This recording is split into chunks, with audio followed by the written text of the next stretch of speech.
Alam mo ba kung anong promise ni Lord? Ito yung magandang promise ni Lord sa atin. Sinabi niya in John chapter 1 and verse 12, "Yet to all who did receive Him, to those who believe in His name, He gave the right to become children of God." Ibig sabihin, hindi mo na kailangan mag-perfect, hindi mo na kailangan magiging sobrang lihoso.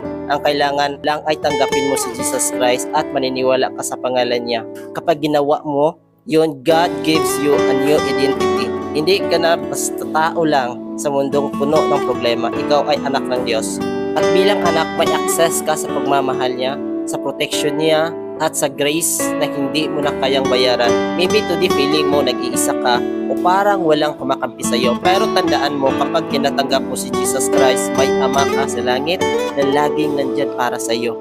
So kung pagod ka, broken-hearted, o hindi mo alam ang direkta ng buhay mo, lumapit ka kay Jesus Christ. Tanggapin mo siya dahil sa Kanya may bago kang simula at may bago kang identity at may tahanan ka sa puso ng Diyos. Ito na siguro yung pinakamagandang promise. Ito na siguro yung pinakamagandang mensahe ni Lord na tinanggap niya tayo bilang isang anak at sinagiptan niya at nagiging tunay na anak sa Diyos. Kaya kung nandyan ka ngayon, kung nag-struggle ka ngayon, kung wala nagmamahal sa'yo, tandaan mo, ang ating Panginoong Hesus-Kristo ay nagmamahal sa'yo.